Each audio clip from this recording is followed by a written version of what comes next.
Welcome. My name is Emily Blum, and I'm the Executive Director of Disability Lead. We are so glad you can join us today. My pronouns are she, her, and an image description of me for those who may be blind or low vision is that I am a white woman with brown shoulder-length hair that is pulled back. I'm wearing tortoiseshell glasses, a cream sweater, and I'm sitting in my home office. We sent out a guide on how to access key accessibility features in Zoom, including CART or captions in ASL. If you have any questions or issues during this program, please reach out. My colleagues are monitoring the chat and will help troubleshoot any issue. This afternoon, we are so pleased to welcome you to our second storytelling event. And we have three incredible and talented disabled leaders, Whitney, Risa, and Jessica. They are all with us today and are going to share their stories with you. Risa is a last-minute feature and is replacing Ken Jennings, or for those that know and love him, Coach Ken. Ken isn't able to join us today, but will join us again at an upcoming story event, so stay tuned for that. Today's stories are all intimate, beautiful, and connected, and I'm honored that they are sharing them with us. And all three stories touch on themes of identity and the earliest moments of understanding their own disability, as well as how their bodies and minds may be different, but also wondrous, powerful, and resilient.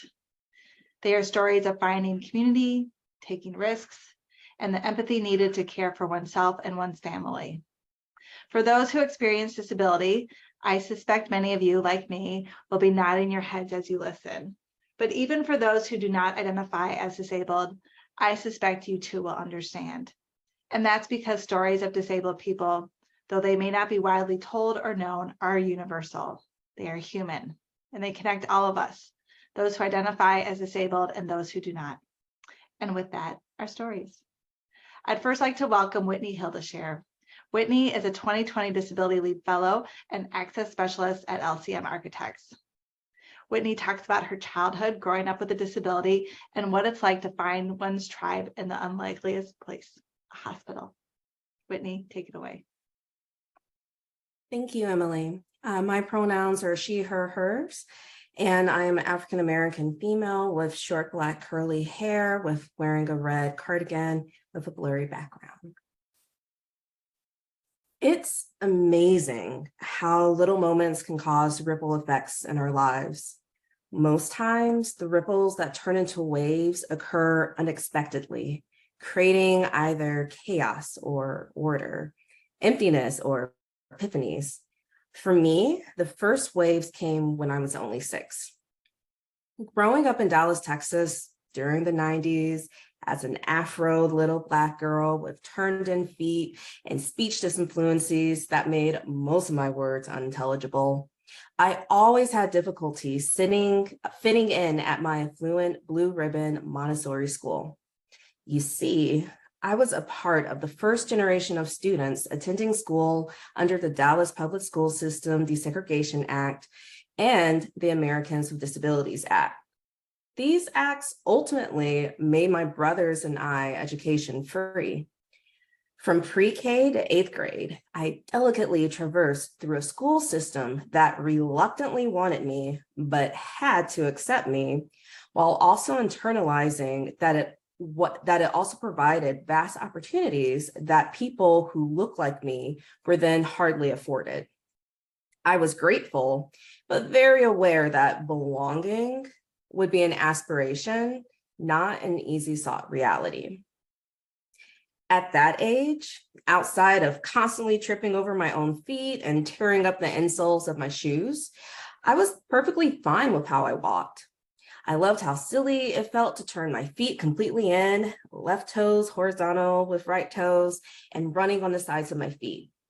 When I was with my family, I was allowed to be myself, always recognized and heard, even when my brother would step in to translate to my parents what I was saying. I truly had no shame with how I walked or talked until students and strangers made me feel like I needed to make myself digestible for them.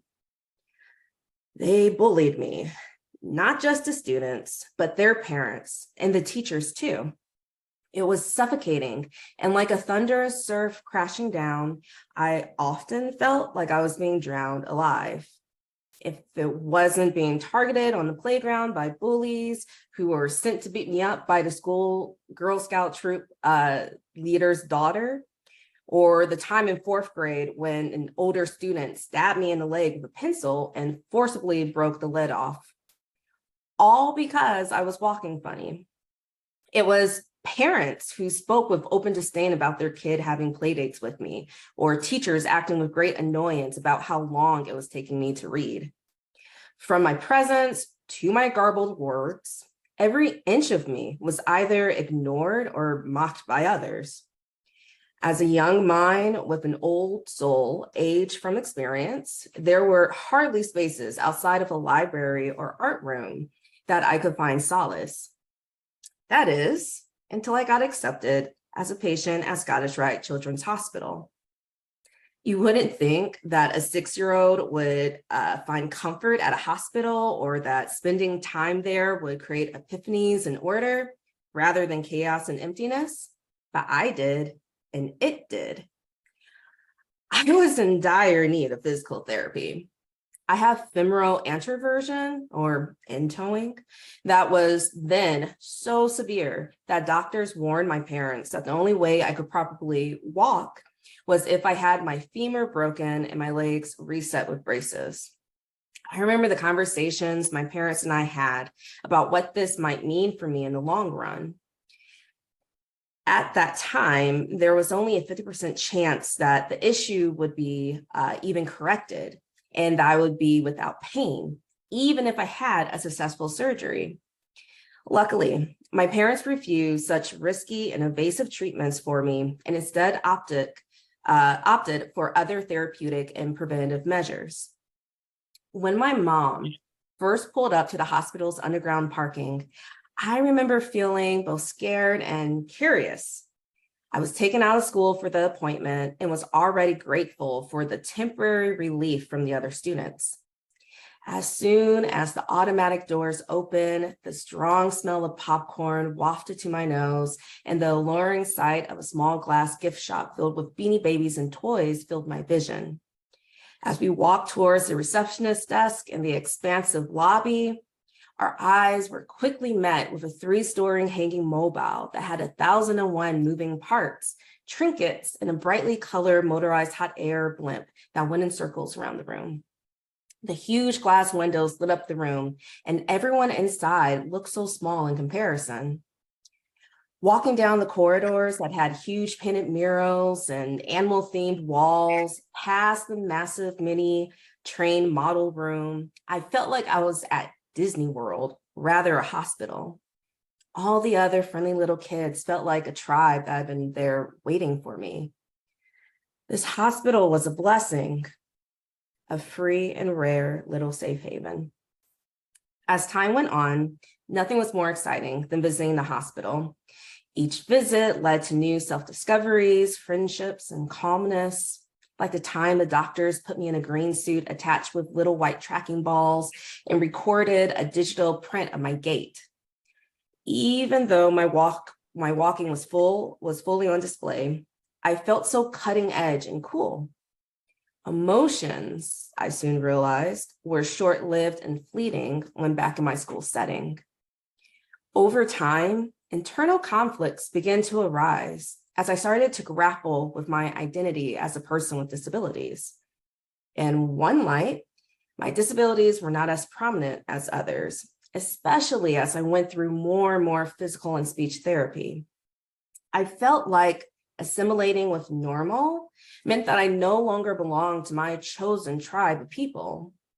And yet, regardless of how many therapy sessions I went through in my small Montessori school, I was still considered one of the more disabled students.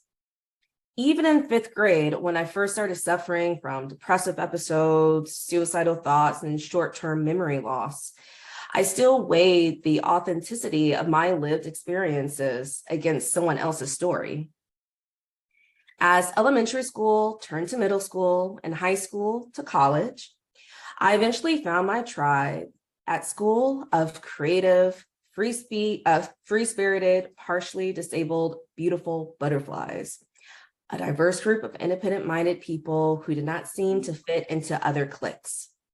In high school, we affectionately called ourselves the leftovers. And in college, during a class assignment, myself and a friend came up with Spork, then a zine idea for people with disabilities to share their lived experiences that eventually transformed into a nonprofit. And like the hybrid object of the Spork, I finally found resolve and unapologetically operating within my space as a creature that might not always fit with the rest of the cutlery. Now in my 30s, working as an accessibility specialist at an architecture firm and leading my nonprofit, all of these magnificent and tumultuous ripples that were created from droplets when I was only 6 have become the waves that I now bathe in, that I embrace and find peace in, that I've built a boat for when the water gets too high. This journey has led my path to places like Disability Lead, where my tribe has since multiplied. And just like Scottish Rite Children's Hospital, Disability Lead has given me shelter to recollect and reflect, and a haven where I can simply exist as who I am. Disabilities may come and go or come and grow, but the main thing that truly matters through the process is that you're supported in an environment that encourages you to be yourself and protects you when being yourself causes backlash. Because at the end of the day, everyone needs a life raft from time to time. Thank you. Thank you, Whitney. That was really wonderful. We celebrate and applaud you. Thank you so much. Next up is Risa Rifkind, Disability Lead's Director of Civic Engagement and Marketing, as well as a Disability Lead 2017 Fellow. Risa shares her story growing up as an ADA generation kid, and while she was born into rights, the work she still has to do to secure the things that she deserves. Risa, take it away. Hi, thank you. I am Risa. A quick image description of me is I am in a pretty blurred neutral office. I'm wearing a blue sweater and headband, hopefully coordinated, with my brown hair back in a ponytail, and I'm a brown woman. Because of the ADA, it shouldn't be that way. My mom's words play through my mind often. I'm a Brooklyn girl, raised by a Jewish father and a first-generation Latina.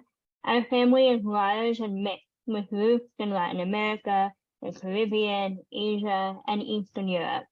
Our neighborhood was equally diverse, with different races and nationalities in each house. But no one but me had a disability, at least not that we talked about with those words. My disability is so visible and so unique that it became the most pervasive part of my identity. I feel like the ADA and I grew up together. I was born 4 days after it was signed in 1990. We went through our childhood together in the 90s, where people were meeting us for the first time. We went through our awkward teen years in the early 2000s and made mistakes. Now as adults, we're making our way by claiming our existence while still fighting for more. In 1993, it was time for me to go to school. The nearby public schools declined to accommodate me and couldn't properly address my mom's question about what would happen in an emergency, as they wanted to put me in a classroom on the 5th floor. Because of the ADA, it shouldn't be that way. So, my parents sued the New York School Board for access to accommodation and so I could go to a private school. Because of the ADA, my parents had recourse and option for standing up for me.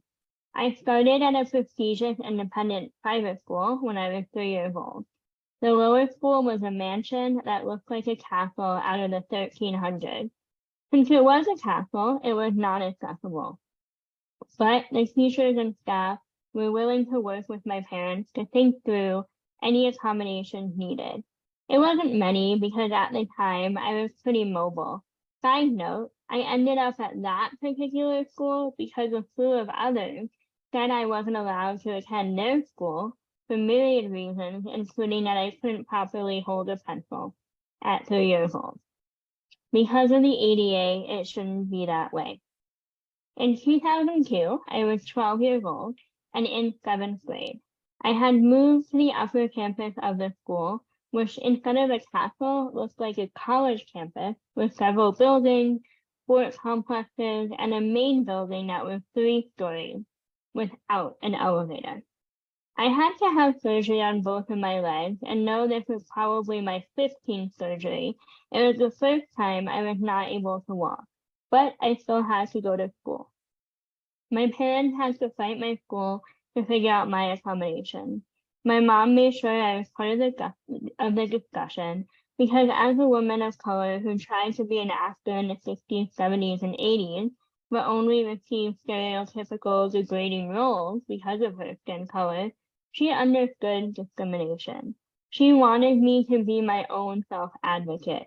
So I was part of the conversation when my school went from saying there might not be a way to accommodate me to compromising on moving some of my classrooms to the main floor and agreeing to let me have extra time to get from one class to another. I would often get a personal assistant who would carry me from one floor to another and get my food at lunch. I went from being a 12-year-old who was awkward enough with big, frizzy, curly hair, braces, a closet of pastels, and easily embarrassed to a 12-year-old with a 40-year-old woman following me around school. I was mortified. I was also missing a lot of class time because I had to leave classes early and I arrived late because I had to go outside and around the building to access the various classrooms. Because of the ADA, it shouldn't be this way. In 2011, at 21 years old, 1 year away from graduating college, I was super unsure of what I wanted to be when I grew up. My whole life, people told me, well, you have a disability, so you should go into disability work. Like every other piece of advice I got at that age, it was a hard no. But that August, I was on my way back from traveling to South Korea. As I was getting ready for the 15-hour flight to back to New York, and there in the airport, the airline mishandled my scooter. I watched it happen, but there was nothing I could do. I got on the plane, went to my window seat, and stared out the window and thought about what I had witnessed. Analyzed how it made me feel, angry, sad, vulnerable, helpless, and more angry. And by the time we landed in New York, I decided, because of the ADA, it shouldn't be that way. And I wanted to get into disability rights after college. Technically, another law governed the airline, but that's a story for another time.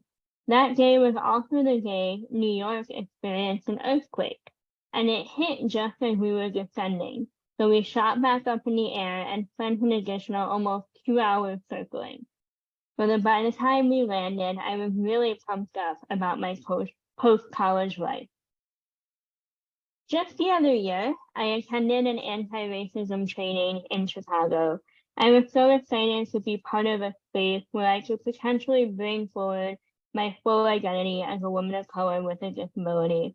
For so long, I have been able to bring my disability identity to the forefront of conversation and also to own my understanding of how I go through this world. But I haven't had the space to explore being a woman of color. No, I know that my experience of discrimination, ableism, sexism, and more are intrinsically linked to my full complex identity of brown woman of color with a disability. When men defer to my husband, a white non-disabled man, for questions about me, when in business meetings people refer to my colleagues instead of me, and when people are surprised by my accomplishments, I know that their behavior is because of my full identity. I've come to know firsthand how these intersectional identities can never really be separated, even in spaces like this. You see, for the anti-racism training, the facilitators approached me during a break to tell me about an upcoming activity with a group, all 30 or so of us, would participate in an exercise where we all had to cross an imaginary river together. The facilitators offered me a few options, including staying in my chair and being carried across the river, or just not participating. I was completely caught off guard. No way was I going to be carried, so I decided I wouldn't participate. We never ended up doing the activity as we ran out of time, but I heard my mom's voice. Because of the ADA, it shouldn't be this way. I think over the course of my life, my mom's words gave me comfort and reassurance that I belonged anywhere I wanted to be. She may not have a visible disability like I do, but she made her way as a first-generation Latina in this world. In my mind, the ADA went from a regulatory law to a promise of stigma breaking and agents of culture change. My mom recently told me that because she knew she was having a daughter with a disability, she had been paying attention to the fight to get the ADA passed. She remembered when it was signed because she knew it would be a defining piece of legislation for me and for our family. And she was right, as moms normally are. Here I am 33 years later, and proudly working for an organization that realizes the promise of the ADA by creating a network of leaders with disabilities and uses the ADA as a framework for claiming our right to be at tables of power and influence. Even though I grew up with the ADA, I still need to demand an existence that's completely me. Because of the ADA, we're here today. Thank you. Thank you, Risa. Side note, Risa is also a member of the National Council on Disability that informs policy in the federal government. So Risa continues her work as a strong, fierce advocate for disability rights. Yay. Next up is Jessica Olson. Jessica is a 2022 Disability Lead Fellow and Managing Partner at Erewhon Atlas. Jessica shares a family thread of disability that connects 3 generations and her ability to better understand those who came before and after her. Take it away, Jessica. Thank you, Emily. My name is Jessica Olson. I use she, her pronouns. My visual description is I'm a white woman with brown hair pulled back into a bun, brown eyes behind gold wire glasses, and I'm wearing a purple blouse with a gray sweater. I'm sitting in a very neutral gray space. It is just one of those things you do before the wait. You collect pictures that span a person's life and tape them up on a poster board for others to see. My grandmother, Bernice, had lived for 90 years, so there was so much to go through. I was familiar with some of the pictures, such as the wedding photo from her marriage to my grandfather, Bob. It was 1946, and he had just returned from the Navy. In the picture, he's smirking as if to say, "Look what a lucky man I am." But Bernice looked straight ahead, almost solemn. I had never really connected with her when she was alive. Folks often said I looked like her, but I never saw it. People just said that because we were both short and square-shaped. I loved her the way you do your grandparents, but she seemed so distant to me. She was always on the move, cleaning, fixing meals, always hovering in the background, as if she didn't trust us kids in her home. She was always so concerned what other people thought. I once asked her why she paid for her groceries with the check. Bernice responded, "Well, if I use a credit card, the cashier will think I can't afford my groceries." I'm pretty sure I rolled my eyes so hard the sound echoed. I did not understand. Bernice would host holidays, too many Christmases, Thanksgivings, and Easters to count. The one that is burned into my memory was the one after I learned I was a type 1 diabetic. She served for Christmas what she always did: candied yam, honey-drenched ham, white rolls, and green Jell-O with whipped cream. Even the fruit salad seemed to come with an extra helping of sugar. I ate some salad and a little ham, my cheeks burning, I was fighting to keep rising anger and tears in check. I knew that everything else would drive my blood sugar to dangerous levels. To add insult to injury at the family bingo game, which Bernice was in charge of, I won a box of chocolates. I cried myself to sleep that night, feeling excluded and unwelcome in her home. And that is why when she passed, the pictures I were interested in were from when Bernice was younger. This was a Bernice I didn't know, but looking into those solemn eyes, it was as if I understood her for the very first time. I finally understood anxiety. I knew what it looked like in my eyes, and now I was looking for it in hers. I had been in and out of therapy, on and off antidepressants for most of my adult life. Things got worse after the birth of my first kiddo, Isabel, and then my second, Ray. But mostly then they would get better. But 8 months before Bernice passed, I hit my bottom. It was terrifying and it was difficult, but I finally got the diagnosis that would change my life: obsessive compulsive disorder. At first, I didn't quite believe it. I saw OCD through the lens of television shows like Monk, but I eventually learned that intrusive thoughts, like those I had been battling my entire life, were hallmarks of OCD. Those intrusive thoughts drove my anxiety. That anxiety led to deep depression. But once I had the diagnosis, I could get the proper treatment. I could get the right medications, and I could get help. So there I was at the wake, staring at these pictures of my grandma Bernice, helping to arrange them on a board. Bernice didn't purposely try to exclude me from Christmas dinner. Grandma served the same thing every year because that's how she had to do it. I too held tightly to rituals and certain ways of doing things as if they were a life raft in my sea of anxiety. Grandma always hovered and paced, not because she thought us kids would break everything, but because it gave her a sense of being in control. I now recognize I did the exact same thing. I too could barely sit still and relax. My grandma was afraid of what everyone would think of her because an anxious brain is one that constantly ran over every social interaction in painful detail.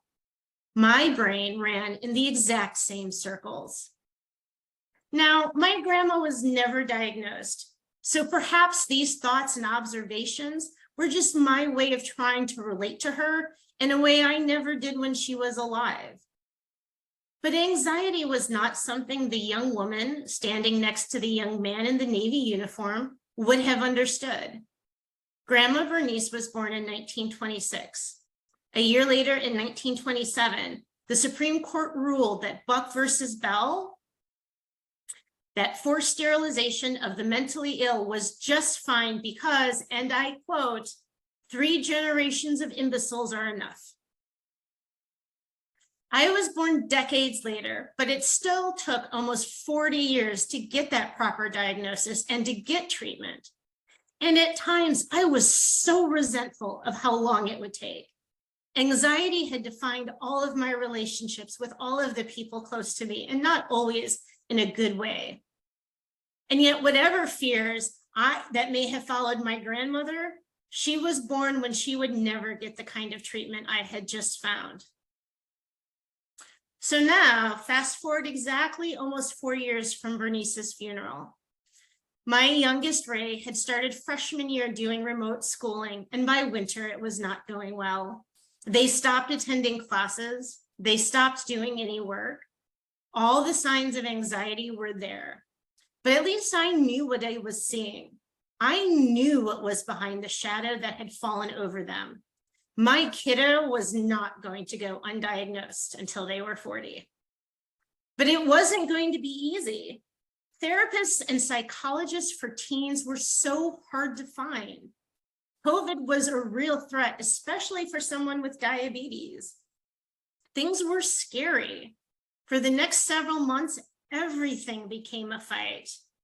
I fought for people to take me seriously, to believe I knew what was happening. I fought for the school when Ray needed both inpatient and extensive outpatient treatment to ensure they would not get left behind. I even had to fight my job, which wasn't happy with the amount of time I needed to drive to and from appointments. But I was also fighting for myself, and I was fighting for my grandma. Ray would pull through. It took a while, but they did. We now talk freely about our anxious brains and the different things those brains put us through. We can make jokes about it and we can laugh. But also in more quiet moments, I look at Ray with such wonder and awe. They have a language that they can use to talk about their inner life that I never had. They can talk about their needs, their feelings, their fears in ways I never could. I mean, don't get me wrong, mental illness is still a stigma in this country, and disabled folks are still disproportionately impacted by poverty, lack of access to healthcare, difficulty finding housing, and assault from police. No one knows this more than myself, someone who advocates in this space. But for the first time, I feel that both Ray and I are going to be okay. In retrospect, there is one other through line that connects us. My grandma volunteered extensively with disabled kids throughout her life. In 2021, I applied to be a fellow with Disability Lead to become a better advocate for disabled folks, particularly for those in politics. Ray is in their second year of ASL and is considering becoming a psychologist who works with anxious and depressed young people.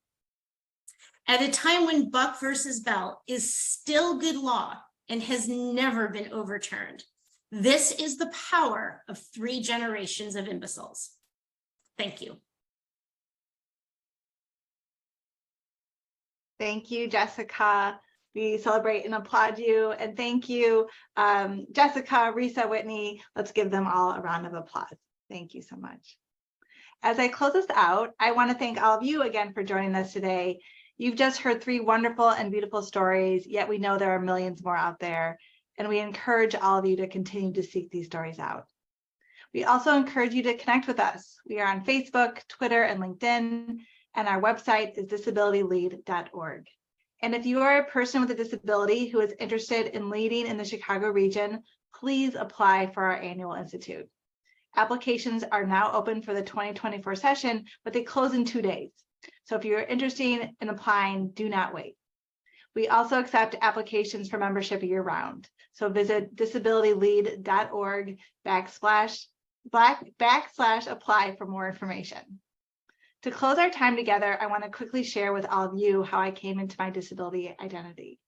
And to be clear, this isn't a story about my disability, which is called dystonia and is a movement disorder that impacts my gait and how I move, nor is it a story of diagnoses, symptoms, treatments, medical appointments, my genetic makeup, or the other tangible things that shape what dystonia is. Instead, this is a story of how I came into a community of disabled people and how I saw myself differently as a result. In 2018, I was accepted into the Institute, the program I just mentioned earlier, and the program that Whitney, Risa, and Jessica were all a part of. It's for emerging leaders, those who are emerging in their career or their disability identity. And for me, it was the latter. You see, I always understood my diagnoses, but I didn't see myself yet as a part of anything bigger or more meaningful. But as I joined my class of 17 other leaders, we were so different. We had different disabilities, different jobs, different backgrounds, different families, different friends, different professional networks. And yet, we were exactly the same. We each knew what it was like to be overlooked, to be misunderstood, to want or to have to minimize our disabilities to protect ourselves from discrimination and microaggressions. We also knew the beautiful parts of disability, our ability to be creative, innovative, solve problems that would baffle most. I liken the experience of togetherness to a symphony, each of us coming together with different instruments to explore and harmonize on a common tune to create something spectacular and deeply meaningful. For me, the experience of Disability Lead led to a job change and me stepping into the role that I now hold as Executive Director of Disability Lead. And I know that others in my cohort made significant or career or civic engagement changes as well, because our experience deepened understandings and commitments to make the world a better place. And if anyone in the 2018 class is listening today, Azima, Liz, Jim, Valerie, Andre, Evelyn, Christina, Angel, Joyce, Bill O, Courtney, Grishma, Ather, Bill S, Jewel, Andrew, O'Brien. May I say thank you. Thank you for being part of my journey and allowing me to be part of yours. And with that, thank you and have a great day.